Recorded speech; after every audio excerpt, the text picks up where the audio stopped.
was dancing to the music. Yeah, me too. I was like, woo! Hello, everybody.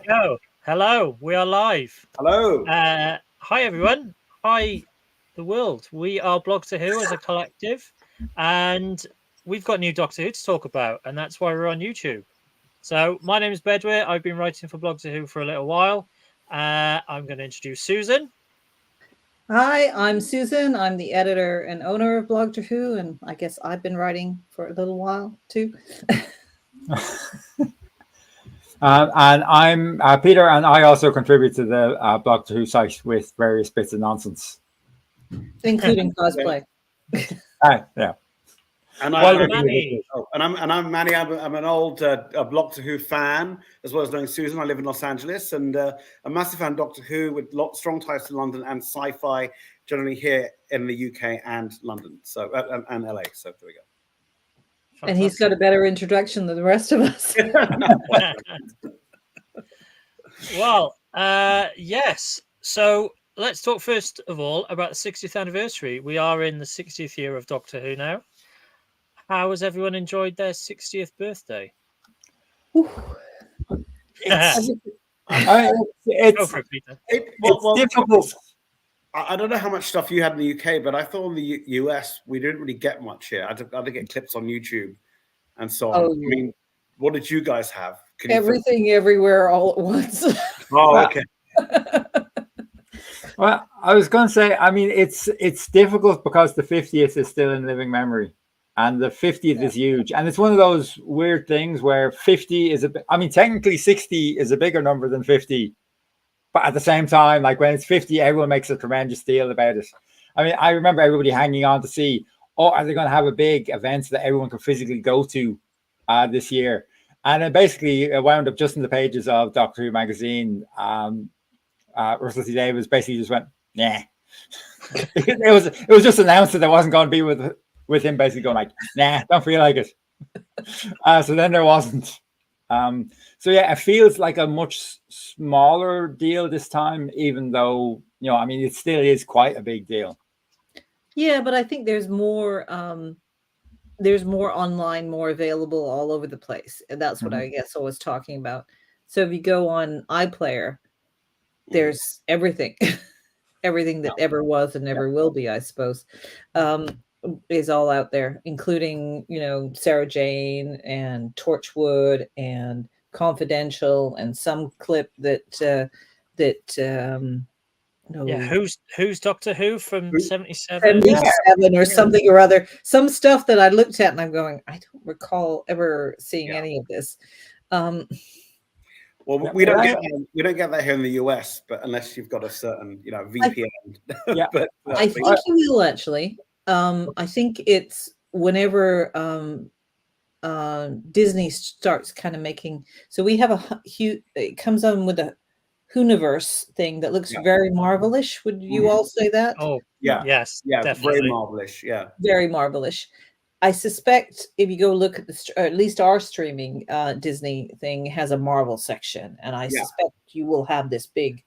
We hope so, because right now in the US, Doctor Who's on BritBox for classic, and then 2005 to 2022 is Max, HBO Max, or whatever you call it in the UK. We call it Max here right now, and then Disney Plus is 2023 onwards. So but that's it, nothing else. We don't have any spin-offs or anything.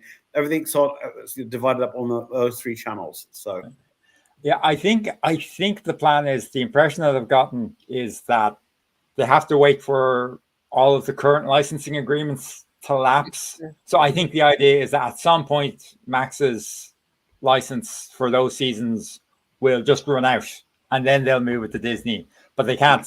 They have to just basically be going like if someone has already bought it, they can't say, "Oh, we're taking it back because we've got a better offer." I mean, maybe they could, but it would be expensive. I imagine. I can imagine. But something like ABC, the Australia Broadcasting Company, and there was a message on our blog. Just is it going to go on BBC America? Sorry, no. It's not going to actually. And Australia has had that on there since 65, I believe.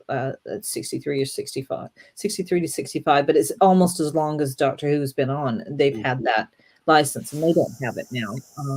So things like Look, that. can we talk about the Ireland's loophole? Because this touches me deeply. It's like a dagger in my side. It's like a personal attack. That the Ireland's loophole is that, you know, all of the language that they send out says, oh, the new Doctor Who season will be airing on BBC One in the UK and Ireland, and on Disney Plus in the US. Well, that's technically true, but the trouble is that iPlayer isn't available in Ireland. So basically, around the world, you can stream it. You can stream it on iPlayer in the UK. You can stream it on Disney Plus everywhere else except for Ireland, where you can't stream it at all. Okay, so you're special. Just Wow. because, I guess. Yes. I think the problem of this transitioning the license is going to make it more difficult for it to be more worldwide an event. It's certainly, and that's probably why Russell didn't make it into a big event, because he couldn't do it worldwide, because the 50th was worldwide. I mean, we had parties everywhere. And I don't think you could. It's in cinemas and everything. Yeah. Yeah, I don't think you would do it again the same way right now. No. Maybe the 70th. When we get everyone back in their wheelchair.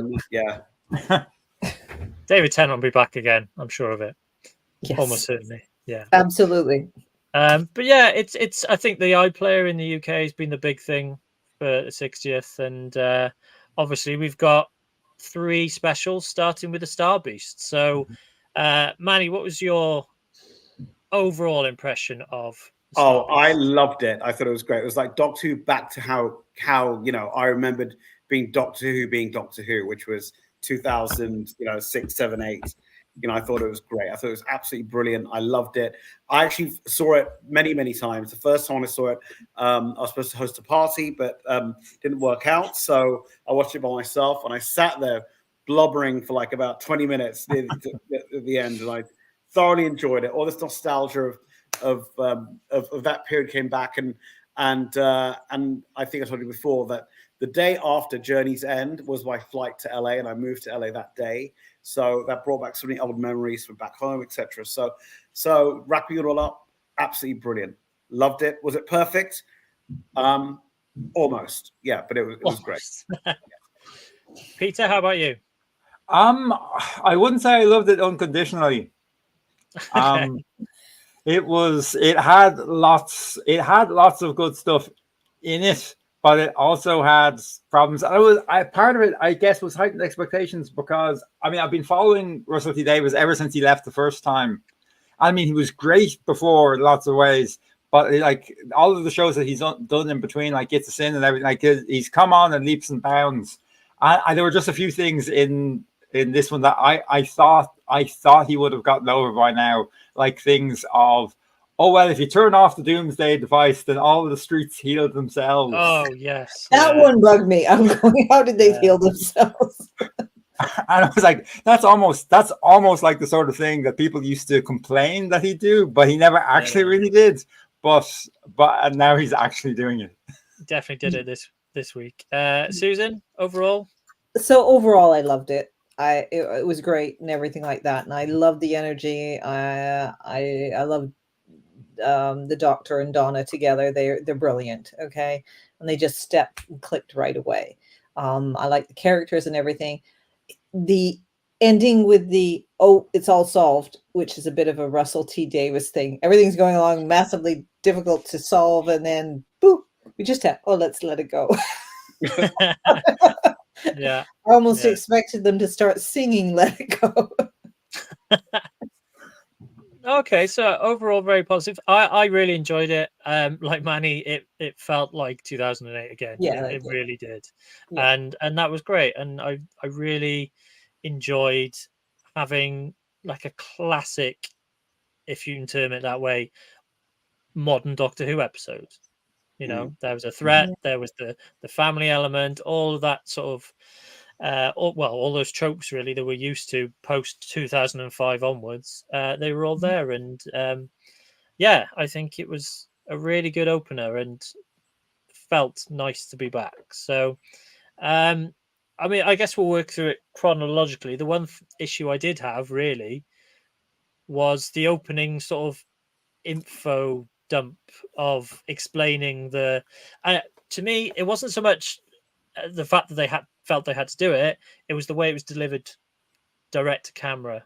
You mean I breaking the fourth felt, wall? Breaking the yeah, yeah. I felt they could have done, either a previously on Doctor Who kind of montage of clips that explained everything, and it was something that came up, as we went through. Peter, what did you think of that? You see, Initial? I didn't even mind the directness to camera bit. Well, what got me about that bit was the fact that it didn't work for what it was trying to do. Like, you can debate the thing like, well, do you really need to open up with a big recap explaining where you are? But also the fact that it didn't work as a recap either, because it was a bit like the opening of the TV movie, like in 1996, and start open to Paul McGann, and he sort of like throws chapter and lore, and like, by the way, a Time Lord is certainly not like, and he throws all this stuff at you, and you just know that either you already know all that stuff, or you're watching it going, what is he talking about? I think I'm going to check out. This doesn't feel like for me. And I felt the same a little bit about this one, where it's reminding people that, it was something that would remind people that like remembered 95% of it and maybe just needed a little nudge. But if you hadn't watched any of those episodes, you'd be absolutely none the wiser about what on earth was going on. Yeah, it's true. Susan, what did you think of the sort of? Yeah, I thought it was possibly necessary, because I think there's been a lot of people that faded away after David Tennant left. I mean, Matt Smith was very popular, but he wasn't popular with some groups. It is 15 years since Journey's End. So yeah. The people aren't immersed in it as much as we are. So I don't know what you mean. It wasn't for me, as Peter says. I have no idea what you're talking about.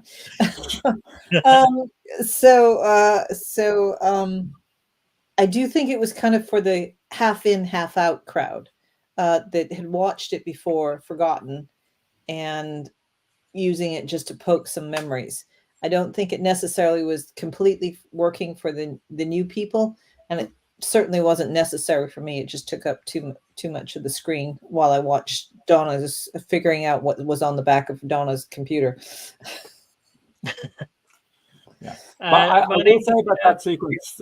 I will say about that sequence though, because I've actually watched a couple of reaction videos of the Star Beast, because like it's quite a good way to sort of like take the temperature of what other people are thinking of it.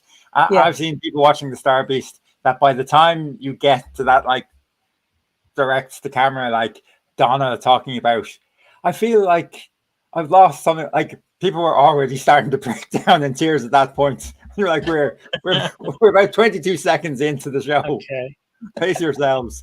So it obviously like it did work. It gave lots of people like a big emotional hit.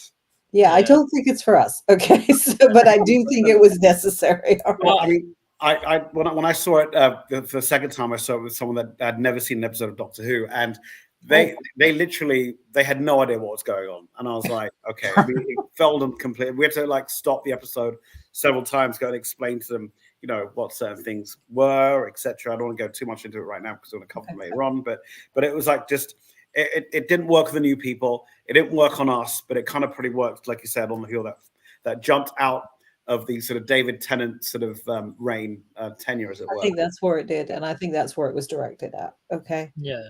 Remember, you were emotional about this point. Yeah. Obviously, it was a theme that came up again and again, and was crucial.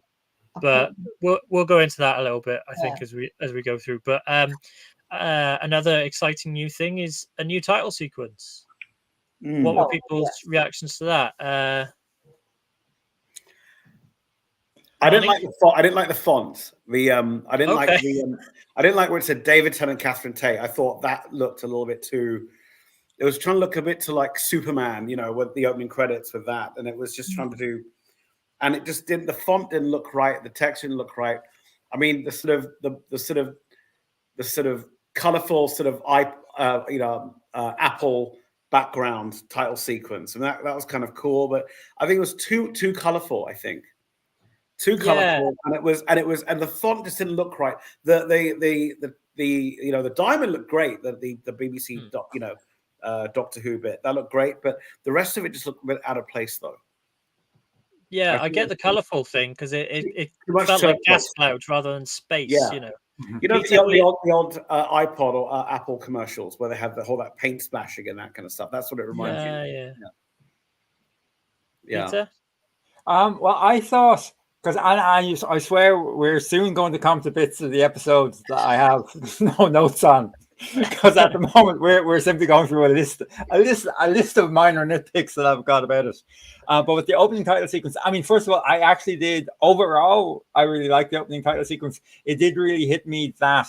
I mean, I remember before when this was all starting up, and even though they hadn't used the word universe anywhere, Rusty Davies was talking about like his plan for like lots of content, lots of spin-offs. And the example that he was using was he said that he was a huge fan of what Star Trek are doing at the moment with like the different shows and varied type of shows. And the opening credits put me in mind of that, because I was like, this was put together by someone that's watched the Strange New Worlds opening several times and gone like, oh yeah, I love that. Because I mean, if you take out the Enterprise and you put in the police box and you speed it up because the pace of the theme is faster, they're like strikingly similar ideas. And also there's a couple of oddities to it that sound really nitpicky, but like it is like that Disney money should be going somewhere really. That there's weird things like when David Tennant's name appears. I mean, like quite apart from the font that it's in, but it does this weird thing where it fades in, it crosses in and fades in, and then it solidifies. And when it solidifies, it's fine. When it's crossing over, it looks a little bit too, it looks very cheap. It looks very kind of like. Well, when it's crossing over and fading in, it's misspelled, and I'm pretty sure it's not supposed to be misspelled. It just pops into his correct name at the end, but it's missing ends. Right. When it's crossing over, and then when Catherine Tate's name appears, it's supposed to be the police box whishes across, and it like reveals that her name is behind it. But it's not perfectly done, so bits of her name are actually trailing across the front of the police box, which is weird. And then I think the thing that a lot of people have pointed out is that when the diamond logo actually switches in, it looks a bit, it looks a bit like PowerPoint tumble animation and just goes. Not have people with technical video expertise actually looking at this stuff. But so there's a couple of, but like in concept, it's great. And I mean, the great thing about it is that in a few episodes, they're going to have a second shot and like maybe get Shooty Gatway's name right when it's coming in. But yeah, it ties in as well to that thing that it almost feels like David has taken note of like little nitpicks that people had before, and they've gone like, oh, you haven't seen nothing yet. Like with that ending, and then the thing that people used to complain about the old school logo sort of like flipping in. Yeah. So now the new one sort of like really flips in. Yeah. Susan, how about you? Well, the thing that I liked about the 2005 one is the TARDIS would come along, it would hang on one vortex and drop through. And I was just praying that it would just hang on one vortex and drop through in the music. I don't know. For some reason, that one always appealed to me because the music captures it. And it didn't happen. It had some other weird spinny thing at the time that it would be happening. The gas part, it's okay. Pink and purple, not my favorite colors. But it was... I'm not going to there were a lot of visual critiques that I would have, and I know Manny always complains about the font. We've had this discussion making many times. Yes, fonts are wrong. I didn't like when the diamond came in, then the Who bit comes out. I thought that was pretty cool. I like that. Yeah. Oh yeah, and that's almost the weird thing about it, is that the logo exits really well, but what? Sorry. Yeah, I was just saying, why does the logo exit so well when it comes? Like, why couldn't they have it come in and leave well? Why does it have to sort of like But Yeah, yeah, no, but and it's weird to say. I really like the opening sequence. It's just like got a couple of weird points in it that ruined it. And plus, we were kind of spoiled in the last. I know the Chibnall Whittaker era had lots of critics, and I'm not looking at anyone in particular here, Bedwyr, but but the thing that most people seem to agree on was that opening sequence that it had was incredible. And this one just feels like it's not sort of like vibing as hard and like that Doctor Who feel. It feels more like something from another show. Yeah. Yeah. It was like I said, I was waiting for the TARDIS to hang from one vortex to another. Okay, and that was missing. And and the fonts and but at least we got a title sequence, unlike the last. We have a title sequence. Yeah, the last 3 years we didn't really have one, did we? So we just had what's those ink dot paint things, and that was it. That's all we had. Okay, so I think we've criticized the title sequence for now 5 minutes. Okay. Well, if you're watching online, if you're watching live, feel free to comment and chip in, and also join in with the criticism of the title sequence.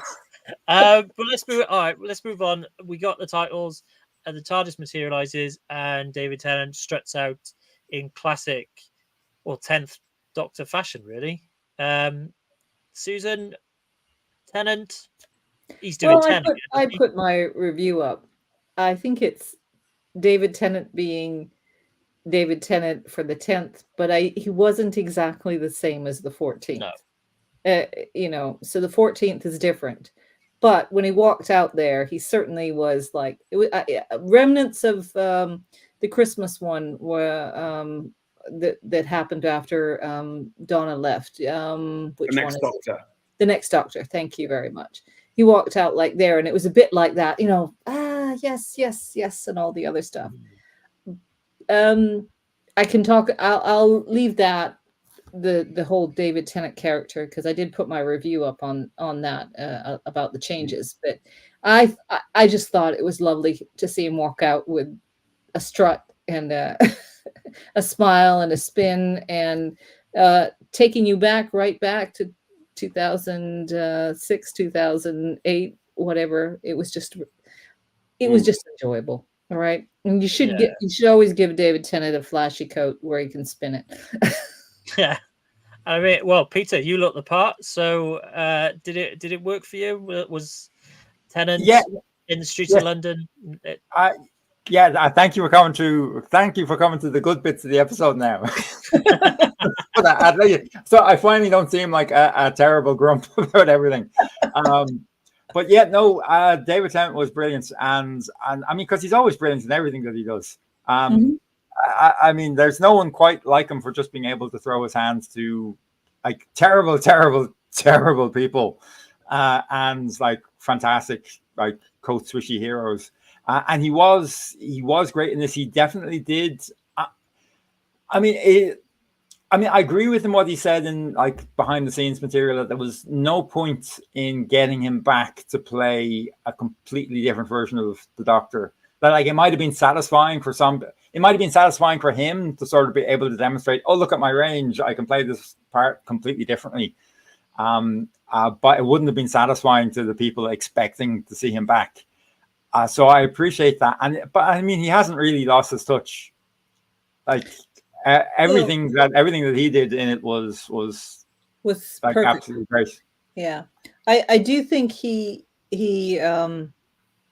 I mean, I've listened to some of the Big Finish stuff where Tennant came back, and I was almost going, you're just missing it a little bit. You're not quite there. But this time, he was absolutely back on what his character was. Do you know what I mean? He hit it all points. Manny? Yeah, I have to agree with Susan. It was, it's nice seeing him back. It just felt very, the nostalgia kicks in, and just him like just prancing around by himself that first minute or so, kind of like puts you in the mood, and you're like, you could have a sigh of relief going, okay, we're back now. Now let's get the episode going. And it was just nice. And like they picked him for a reason. They had to bring everyone back that had left the show, so they couldn't go too far from being different from the 10th to the 14th Doctor, but they had to have the similarity and also a bit of tweakness here and there. But but still keep the same kind of format to get all those old viewers back. Yeah, and really sticking with that format and starting the episode off right with a bang, really. He bumps into Donna immediately. Yeah. Well, I think that was a good move. Bang. We were wanting Donna and the Doctor to reunite, and we did it right away. Bang. Yes, here we are. Go. right. No problem. No. Let's start the humor and the dynamic between them going right off, right at the beginning. No change whatsoever. She doesn't remember him, but yeah, the dynamics there, isn't it, Peter? yes. Yeah, I love the comment about 35 and the skinny suit, though. Yeah, that was great. No comments. But yeah, it's such a great gag though that he just helps a random woman carrying boxes by removing it, and then it's Donna looking him straight in the face. He's just like, yeah, really good. Well, for me, it's not Donna of the Runaway Bride. It's not quite Donna of Journey's End. It's sort of in between. And I think Catherine Tate does really well at finding that gap between the two. Yeah. Well, it's like she was like the Donna from Partners in Crime before she ran to the Doctor, because you kind of felt that she had something, she lost it, right? Same situation, you know. I think she had bits and pieces of all the Donna that she was before. There was a lot more confidence and independence in her character if we go through the whole thing. I mean, she's fiercely protective of her daughter, and she stood up to her mother a lot better. I mean, she's got a lot of the characteristics that she had when she was traveling with the Doctor, but not the memories. And that comes out, I think. It's a stronger Donna than it was. She's certainly not the weak Donna that she was of the Runaway Bride. Yeah. I'd agree. But yeah, I thought Catherine Tate was brilliant. Let's get into the story that inspired this episode. How many of us remember the Star Beast originally? Hands are going up. The old people's hands are going up. Okay. I'm not going to confess to reading it in 1978, but I've read it before this. Yes. Yeah, I've read it in the in-between years before this was announced. I started looking for it and may have it up in the loft. But some of my Doctor Who stuff got damaged when I moved on one of my many moves. So I couldn't necessarily find it because there's also a lot of rubbish in front of it. But I do think I have it. I certainly recall it, the magazines. Yeah, I think it's a comic that's been re-released a couple of times and has been published in other things. And Manny, how aware of you were? I mean, I know of Beat the Meat, but to be honest, I mean, I was like 2 or 3 when it came out, you know, so I didn't really see it the first time around.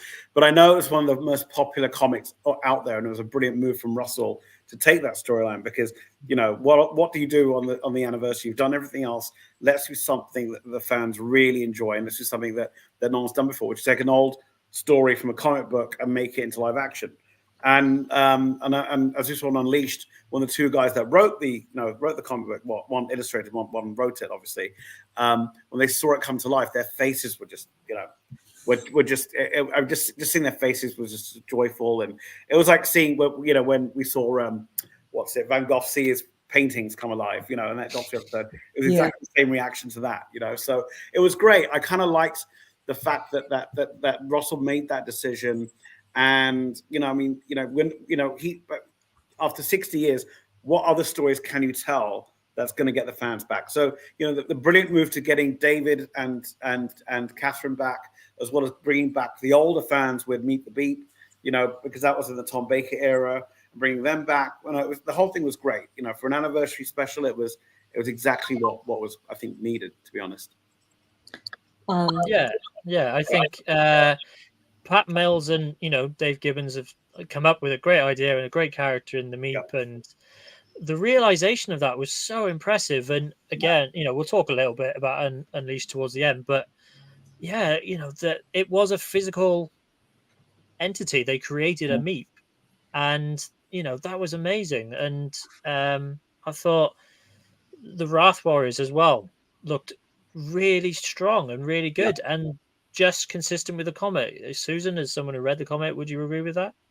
I would. I thought, well, when I heard Beep the Meep, I think what the PR, some fans caught it filming, or it was on the street, something, whatever, and it came about. I don't recall when I heard it, but I must admit I missed the beep part of the meep. It's just the meep in this one. But anyway, I thought they captured a lot of the story that was there before. I mean, it's obviously not as complex or as detailed because it's a simpler version of this, but I thought, the battle on the street, the Wrath Warriors, the switch, even the look of Meep to the comics, and that was mentioned in one of the Unleashed episodes, and how they built on the Meep. It was brilliant, and the Wraith Warriors look exactly like they do from the comic book. It was very honest to the story, the plot, the characters that were in there. I mean, I don't know if many of you noticed the kid that they had showing around. That was Fudge. Yeah.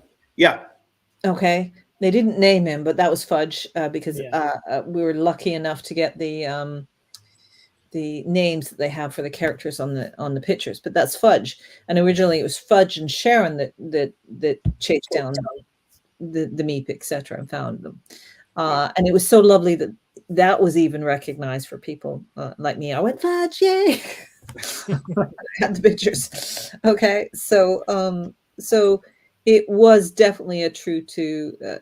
They were trying as much as they possibly could to add that in, and I also think it's a followable.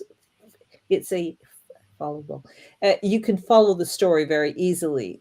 And then it allowed the focus of Russell to actually do on the characters and Rose and David and Catherine's characteristics there. So it allowed the family's tale to come out a lot stronger. Just like in the original pilot, it's very reflective of the original pilot that he did with Rose. That was a simple story as well.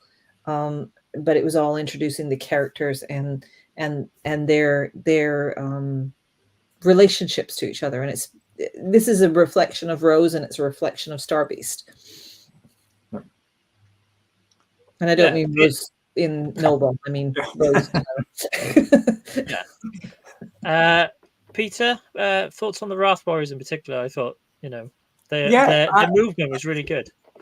Yeah, it's almost, and it's almost brave to do the Wrath Warriors as faithfully as that, because I mean they're even in comic book terms, like they're very 2000 AD. They're very sort of like Judge Dredd denizens of Mech City 1 type. Like they're creepy, but they're also goofy, and when they're designed to be slightly goofy when they're on the comic book page, then if you make them in real life, they look. I mean, they're it's not a slam because it's the intention here. Like they look a bit goofy, but that's okay. It's just kind of cool and brave that they actually just went like, because there must have been some voices in that room at some point saying like, should we just not make them like more honestly scary? Should we not go a bit more like H.R. Geiger on these guys? And like they was going like, no, they must look both threatening and ridiculous. Well, the thing is but that's the charm of Doctor Who, though. The reason why we like it, because the special effects weren't always that great. And I think if you go too far with the special effects, even though I don't know how much is an episode now, but they said it's like the cost of one episode now was the cost of one whole season. Yeah. But like if you go too far, Doctor Who, it loses its charm. You can't have that much. You can't have it that perfect. You have to have some things that have to look a little bit sort of, paper mache and sort of cardboard, and that sort of that's why I loved Doctor Who back in the 70s, 70s and 80s, when I was watching it growing up. And it was, and I think if you go too far, you're going to lose the charm of it, and that's why I think some shows have, some shows that have come back rebooted are too polished. And I think that's what going back to the title sequence, it was too polished, and that's why we didn't like it. Yeah, I think it's interesting. You don't want to make it too scary up against the Meep, who initially obviously is sweet and cute, and the Doctor says, "Oh, look how cute he is," and as people who are aware of the plot of Star Beast, you know that that's going to change. But if you have a villain that's equally as scary and threatening, then but I think it's a necessary balance as well, because actually thinking about it, like some of the action in the Star Beast, taken at face value, it's actually brutal. Like there's a huge pitched battle between two groups. Basically, I mean, you dress it up in science fiction terms, but you basically got two groups showing like shooting machine guns at each other down a residential street, blowing up things left, right, and center, and people. And you later turn out that they're only stunned, but people are falling to the ground left, right, and center. Well, the unit guys had real. The victim was had stuns, but the unit people had real ammunition. So, but I mean, it takes the edge off a little. Like if they were really horrible looking monsters as well, it might have taken a bit too. So when you've got an intense scene like that, and like the Wrath Warriors and their design helps making going like, but it's all make believe, kids. Don't get too worried about it.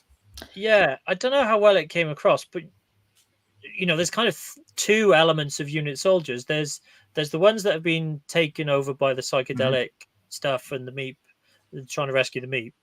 You've got the Wrath Warriors. Then you've got other unit soldiers coming in who are unaware of what's going on, and they're just firing at everything. And they wouldn't have been, using stun weapons and things like that. So, it's as you say, that's quite an elaborate sequence and can be quite intense.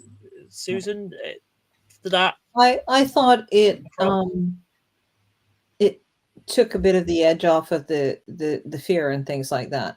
Just like Meep is cute and turns into basically a nasty monster. Okay, they're considered to be a nasty monster. I mean, Meep even calls them monsters. Okay, and then they turn out to just be goofy arachnid or insect type creatures. Pardon? Police officers, basically. Police officers, yes. They're and coming out with posh voices. I think that was something that came out in the podcast. They're posh and they like Telio. They're on the door going, hello, what's all this then? At one point. Almost was expecting that. Is this your Meep, sir? Did you notice what? Anyway, yes. So I do think it was good in that sense, but I do think some kids would have been scared regardless. Yeah. Can we just have a shout out for the fact that the Star Beast has now come from nowhere to like really be gunning for Shada's title as the most adapted Doctor Who story of all time. I mean, you've got the original comic, you've got the Marvel edit of the comic, which moves some things around and color stuff in. You've got the Big Finish adaptation of it. Yes. Yep. You've got a TV adaptation of it. You've got a novelization of the TV adaptation of the comic. And then you've got an audiobook of the novelization of the TV episode of the comic. And do you not think there's going to be another comic? Yeah. Oh. There'll be a there would be another comic. Okay. Doesn't the Meep actually meet Tom Baker, as in like Tom Baker? That's what I was. One of the things I saw online, that the Meep actually meets Tom Baker out of the whole Doctor Who universe. It's this was something I wondered if they do, and if the 14th Doctor would recognize the Meep. Yeah, right.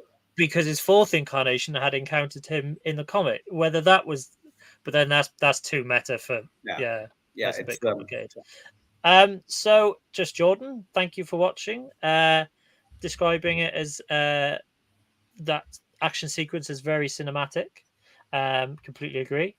And unit themselves looked really heavily bolstered. And obviously we had Power of the Doctor, where again they're quite a force, and we'll see presumably in the third of these three specials the Avengers Tower type base that they now have. But Unit looked really good, and some good characters in there, particularly. I've written it down Colonel now. Chan. Colonel Chan. Shirley Ann Bingham. Oh yeah, that was Ruth Madley. Ruth Madley. Yeah. That was. I thought she was great. Susan, I liked her line when they had to climb up the stairs, because "Don't make me the problem," Yes. And I love that. I thought it was really well done with the whole inclusion. And then they had the Asian representation. They had Major Singh. Yes. I thought that was pretty cool. They're the one unit person that didn't have to wear a helmet. I thought that was pretty cool. It was cool, and I loved Canadian police. Sorry, what was that, Susan? Canadian police. I'm sorry, my brain has gone. Sikhs do not have to wear the helmet from the police. So that was done 20 years ago or something like that. So that was that was pretty cool. I mean, and Unit just looks like they've. I mean, all of a sudden they're back. Which is really great, which is absolutely wonderful. And we got the mention of Kate Stewart putting Wilf, into a home. As well. Yeah. I mean, I'm hoping we get some Bernard Cribbins in, assuming the third episode. But the inside, they said Tennant said that he was in something. Yeah, and we saw him at. I think he was seen at the filming. So people were. I think at the end of the first episode, a couple of people wondered, "Oh, I hope they didn't have to cut the scene." Like I hope he wasn't too obviously that they decided, "Oh, maybe we just better cut the scenes. It'd be more respectful to cut them." But then, like Susan was saying, David Tennant said in the behind the scenes that like he's in the third episode, so that's great. Yeah. I would think he would know, particularly since his one of his children is named Wilfred. Yeah. I mean, that was a really poignant scene where they mention Wilf, and the Doctor assumes that he's passed, and I would be fascinated to know when they shot that, because that resonates a lot now. But I think going back to Unit, obviously they're going to come up again in the third bit, and Shirley, Ann Bingham, as Ruth Madley's character was called. We've obviously had this debate in the last week or so after the Children in Need special about disability and representation. This was fair play, a really positive character. She was really good, and I thought, fantastic addition. She had darts flying out of her wheelchair. She had like bazookas blowing up walls. It was great. I loved her. I also loved the fact that one of the things that I really hated was when they've destroyed Unit several times as to though it doesn't exist.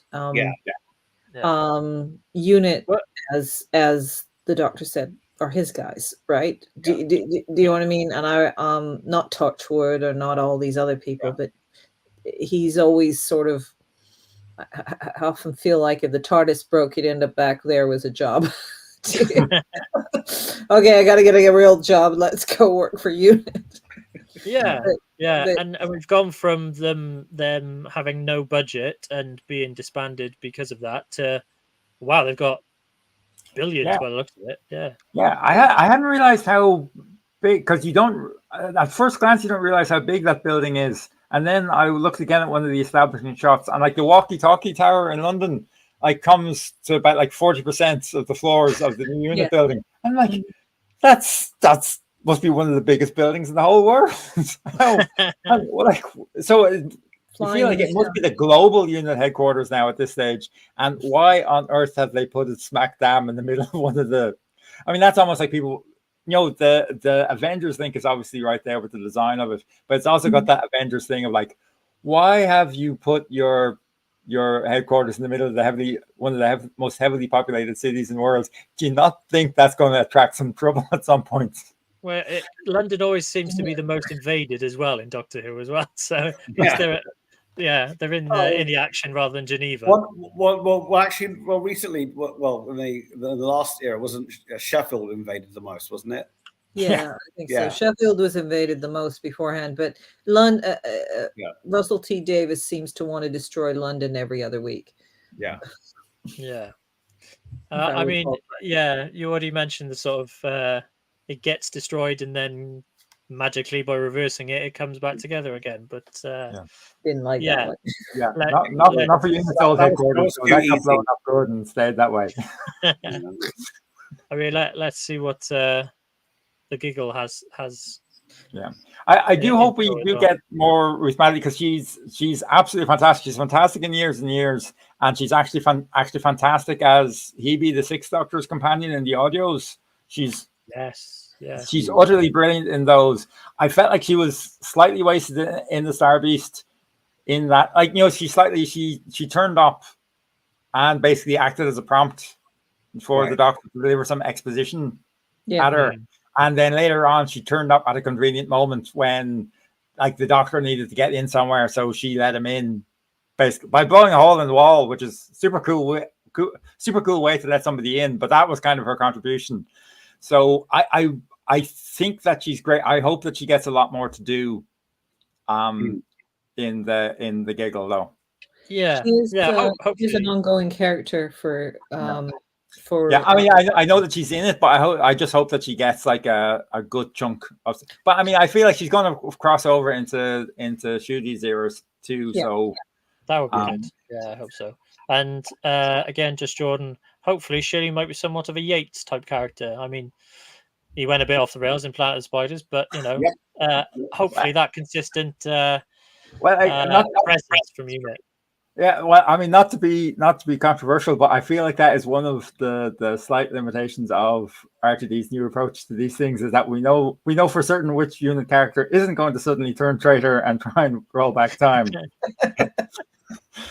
But yes, Mel Bush's character, you mentioned her blowing a hole in the wall.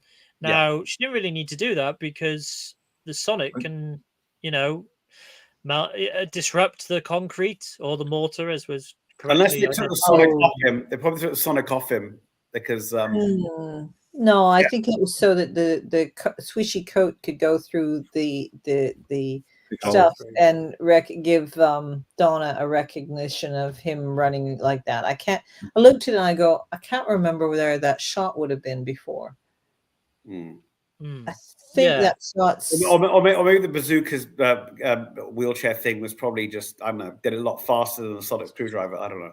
No, I just think there's a recollection, because she started remembering him as the Doctor at that point when he ran through the hole.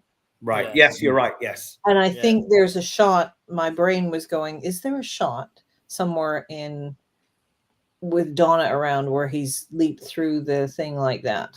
And I have a feeling there is, but I couldn't recall where it was. Yeah.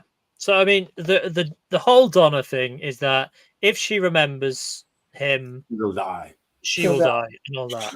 Now, this is where it kind of fell apart for me, because it doesn't. She starts to remember him, and nothing happens, and it only seems to be when the Doctor. I don't know whether it's the series of trigger words or whatever. And I've written them all down. It goes Westerly, Pelican, Dreams, Tornado, Clifftops, Andante, Grief, Fingerprint, Susurration, Sparrow, Dance, Mexico. So a complete random selection of words that no one would have in conversation.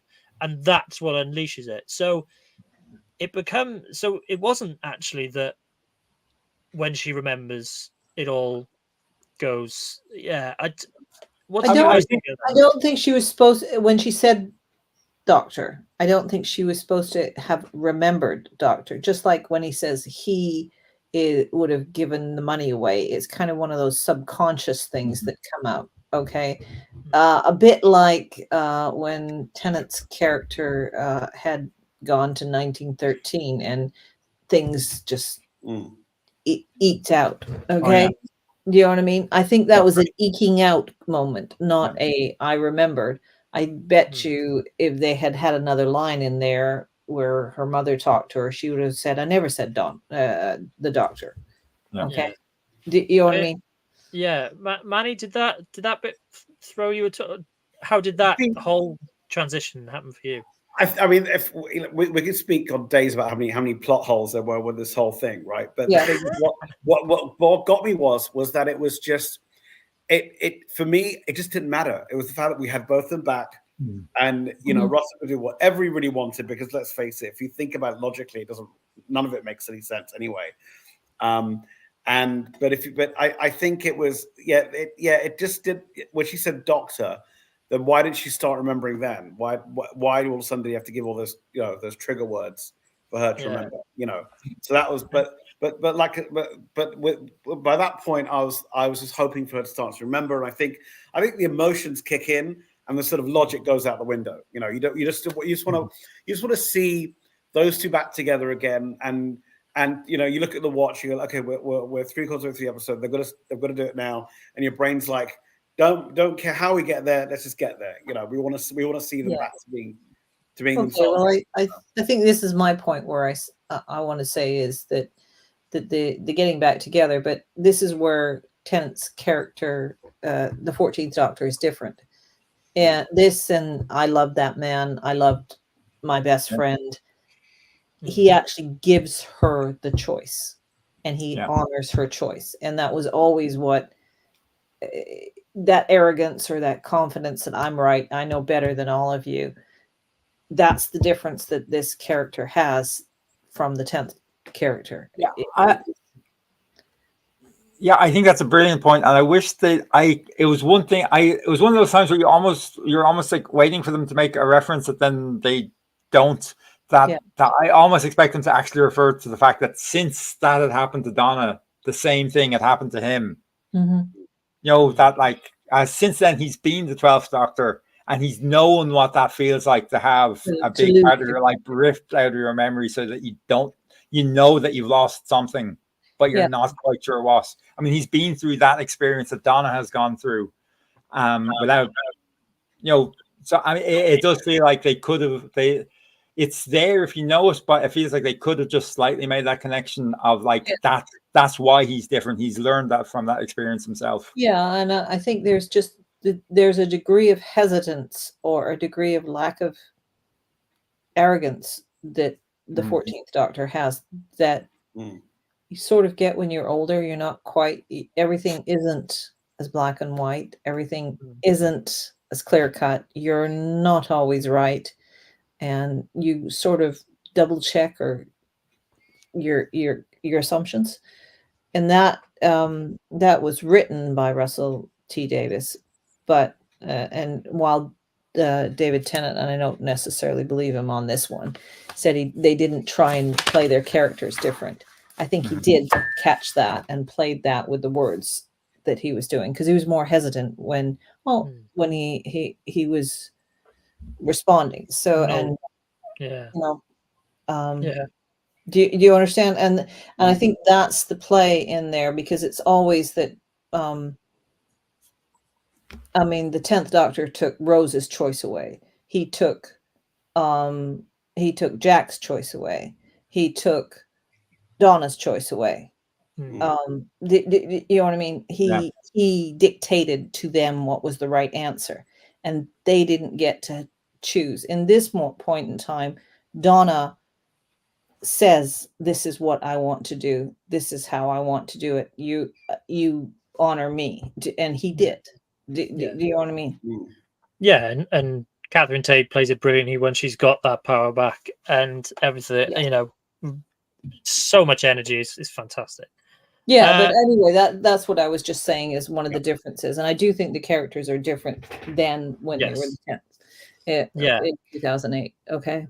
So a new character and as it turned out, crucial character is Rose Noble, played by Yasmin Finney. Now, there's probably quite a bit of discussion, shall we say, on social media about how everything transpired in the end. But for me, I thought the character was great. I thought it was written brilliantly. The various scenes that dealt with Rose were brilliant. I just not entirely convinced by the ultimate solution to the Let it go. the meta crisis. That was the let it go part was a bit of a cop out, but I thought leading up to the whole binary then non-binary, I thought that was just brilliant. I thought that was great. That's what got me emotional. And that was just done really well. Again, great representation for trans people. And that whole segment was great. But the let it go thing, I thought that was a bit of a cop out. I thought it was a bit of a cop out also that I mean that they said, and a male presenting Time Lord won't be able to figure it out. Sort of like a bit of a dig there. And if you're trying to support trans people and everything like that, you shouldn't be doing that dig as well. In a sense, does that make sense? But for me, my daughter is non-binary. I'm not great at dealing with it. I certainly sit on Sylvia's fence trying to figure out what words I'm saying. Okay. That was a great scene. Really good. That was great. Okay. Really great. Because I can't remember to say it properly all the time. I say it a lot of the time. I can do it when I'm writing, but it's hard for me to get it and support her. And it does hurt at various points in time, both sides. And I think that scene there and how well, what's her name? Yasmin Finney played. She's a great actress. Okay. I actually spent some time emailing BBC asking them, what are the pronouns on everybody? Please, could you tell me? And I understand why they didn't tell me now. Okay. But do you know what I mean? So, so to me, it spun a lot more personal to me, just trying to support that in my family and not getting it right. All right. So I truly admit not getting it right. Okay. To that effect, I did appreciate the scene when the kids were calling Rose by their old name, Jason. Yeah. And I appreciated them putting that in, showing there's still prejudice out there. It's what people have to go through. She's done nothing to them, but look at how they're treating her. Yeah. And I thought that was great. And at the end, when she realizes, oh, I don't need it. I'm finally not comfortable in my own skin now. I know who I am, and I think it's great. I think that whole arc was done very well. And going to your point, Susan, it needed to show that people still don't know how to deal with trans people. They either Sylvia, they're tipped around on confused, or there's hatred, or there's like the kids on bikes, or there's love and respect like Donna, like who'll burn down the world for Rose, etc. So I think with those kind of three threads going on, that was pretty, that was pretty well handled, I thought. Well, and he took it directly head on. Okay. Yeah. And let's he sort of took it, like they were dancing around Jodie being the first female doctor, or didn't use some of the things that they could have done. And he just decided to go bang right into it. And he's done that before. And tell me I'm wrong. I could almost hear him say that in my head. But my daughter and I watched it, and I think it was very useful. She loved. There I go again. Okay, they loved Rose, and I think that's a good discussion point for us. It was very very helpful, and I'm still getting it wrong. Do you know what I mean? No, I wasn't so keen on Rose picking up on the Doctor using he as a pronoun for the meep, in that there was that, oh, well, you're just assuming, and that's fine, but he just as you have, Susan, he's not done it out of any malice or anything. That's an accident. It's the contrast to the dead naming scene that Yeah. sometimes it is accidental, and I think just by discussing and talking and sharing the experience really of both sides in this episode was really strong. Peter, your thoughts on it? I thought everything around Rose was absolutely fantastic. I think Yasmin Finney is great. I think Rose is so sweet as a character.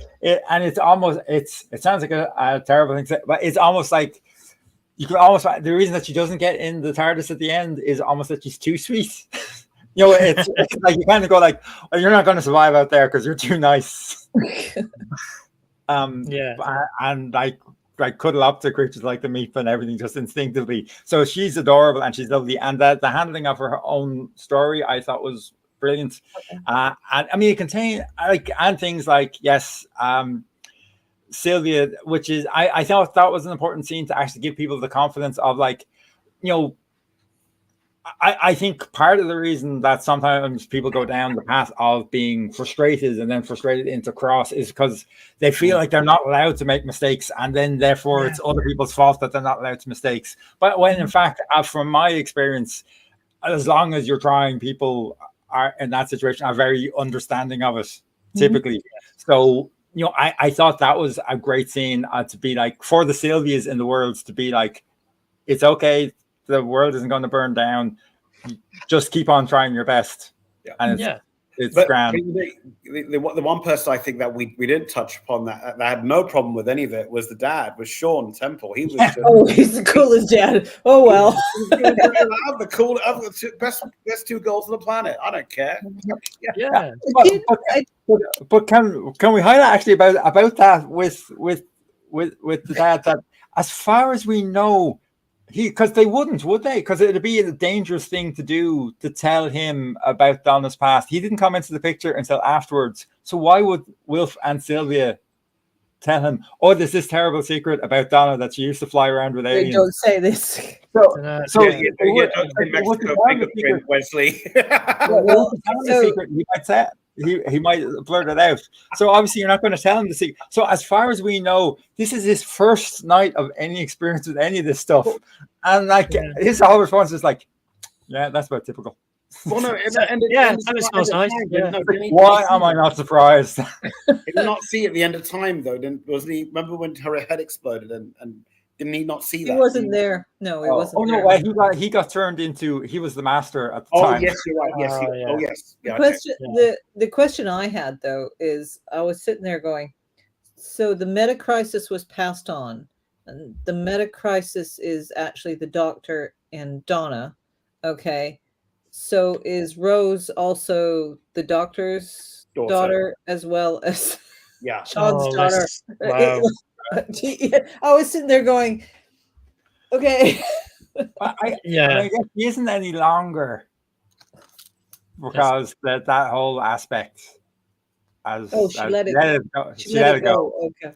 And that's why she was saying at the end that like Manny was saying, like she's able to say that she finally feels like she knows who she is because she doesn't have that little voice in her head that is actually the Doctor's little voice in her head.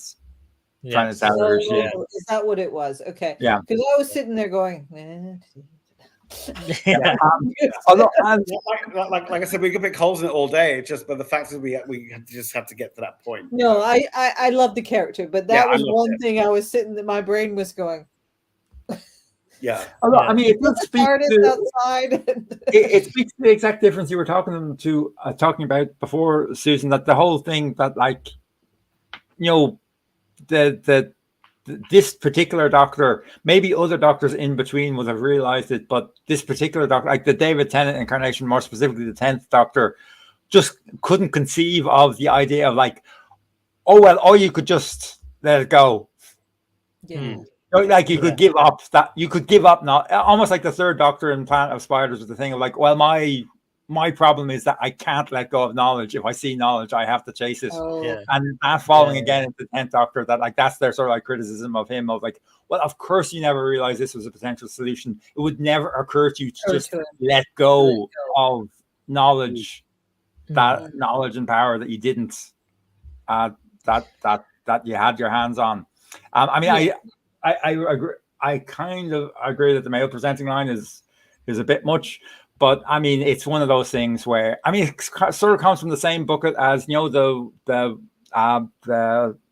Stephen Moffat special, the Widow, the Witch. Oh no, the Doctor, the Widow, and the Wardrobe, where like there's this weird thing about how inherently superior motherhood is to fatherhood, which is really kind of weird.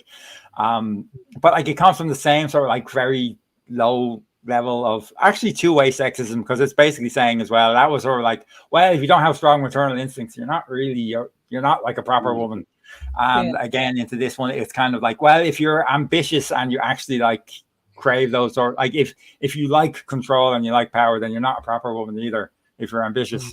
So I mean, it's kind of like a two-way sexism in there, but I mean, compared to the stuff that women have to put up with every single day, you know, like if they're going to make it a slam of like, oh, lots of men are control freaks, you know, I mean, I think our shoulders can take it, to be honest. Fair enough. Okay, I just it just struck me as a bit odd at the end there. That was all. Okay. Well, you know, speaking of the end, we get a nice new TARDIS interior, and we go on new adventures. Manny, what did you think of this massive TARDIS? Oh, I just lost it when I saw it. I absolutely just went, "That's brilliant." I saw a couple of leaks online a couple of months back, but I thought, you know what? No, I'm not going to investigate anymore. I just want to see it. When I want to see it, I'll be blown away, and I was blown away.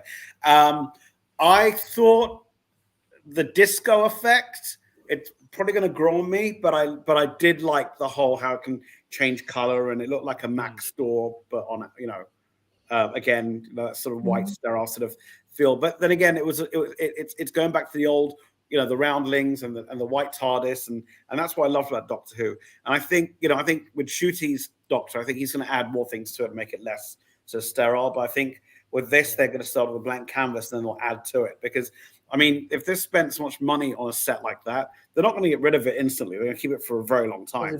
I was a bit unsure about that. Yeah, but but I loved. I think when the two of them getting all giddy on the set and screaming, and David running around, that's exactly what we all would have done when we all came into that TARDIS. And I thought that was great. And you know, it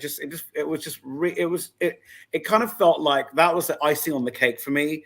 That was like, right, we're back. Doctor Who's back. We've got rid of all the other, all the stuff we've gone through the last few years have just been completely erased, and now we've reset back to on a new budget, a new channel, a new sort of way forward, and so on. So I loved it. Yeah, Susan. So I actually adored it. Okay. I actually don't think I'm the person who adored it the most. There's a picture that Georgia Tennant put out in regards to her family, and the person in the middle is beaming the most. And that happens to be Mr. Tennant. And he also said that he decided he just wanted to run around, so they let him and they filmed it. Okay. But I mean, that's just a kid's fantasy TARDIS. Run here, run there, touch all the buttons, throw the big switch that goes thunk. Do you know what I mean? Like, there's always that one that goes thunk, and it makes coffee too, so that's not bad. Yeah. Peter, your costume it fits in well in that environment. Yeah, I'm going to be slightly contrary. Now, I'm going to be slightly contrary and say that I'm not a massive fan of the new one. It's nice seeing you, Peter. No, but I mean, one thing that struck me is that I saw three separate people in three separate conversations all make the same point about it, just completely independent. They all came up with the same observation that it actually looks like Disneyland had created a Doctor Who ride, and this was the themed queuing area.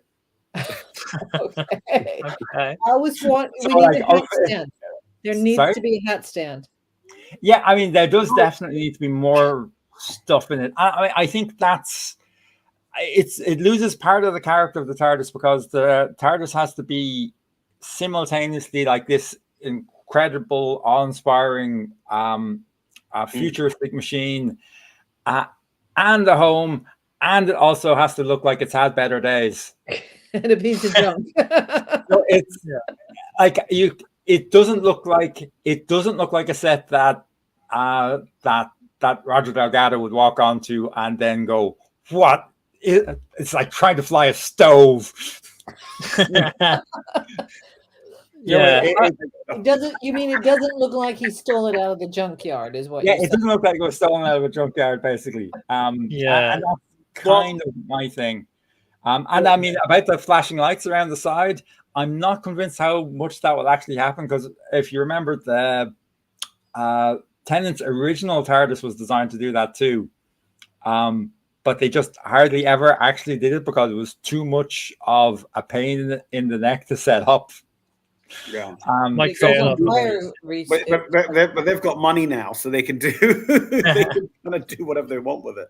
And it seems to have a switch to turn it into fire and off for the I mean, because that's because it works like they're literally like their little perspex windows in all the roundels, and then they've set up the lights as like a big rig around outside it.